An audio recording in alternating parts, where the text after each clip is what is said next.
Jeff and I met on a blind date, and I did not care for him that much, so I moved on.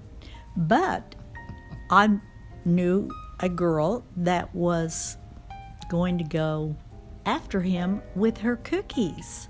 And I thought, go ahead. But she was going to make him a big cookie. And I thought, I'm going to make him several cookies, which I did. And he had this fun personality that I did not pick up on that blind date. And I liked him. So it was April, and Jeff and I ran into each other at the coffee shop at John Brown. And he said, well, what are you doing? And I go, I'm writing the President of the United States a letter. And he goes, really? Well, I'm going on a trip to Florida, and if you're lucky, I'll send you a postcard. And he did. And he sent me a postcard and said at the end, I'll see you when I get back. And that was the beginning of a lifetime together. After I got back from spring break in Florida, I wanted to take Nancy out to dinner. We found out that we were both Christians. We actually talked about it to each other, and we wanted to stay morally pure, and we wanted to stay that way until marriage. Nancy and I dated about a year before I proposed to her. I went to California to work that summer because I had a really good job and left her behind in Oklahoma City. So I hadn't seen her for 2.5 months, and I came back only about a week before the wedding.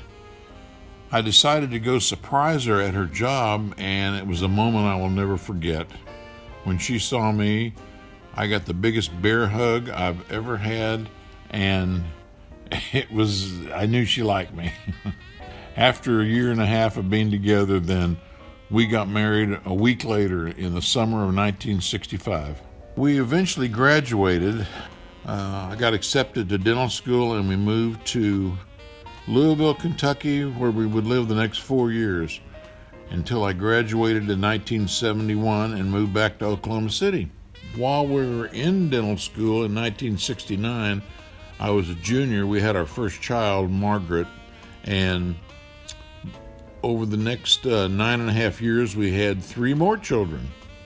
And from those 4 children, our babies have given us 14 beautiful grandchildren. One of the greatest things that I cherish about our marriage is our wedding vows. And that is, in sickness and in health, till death do us part. Life hands you adversity, detours. And 25 years ago, I was diagnosed with breast cancer. I prayed that God would heal me and allow me to see the marriages of our 4 children and grandchildren. And He did just that. The goodness of God's love and grace has blessed our marriage.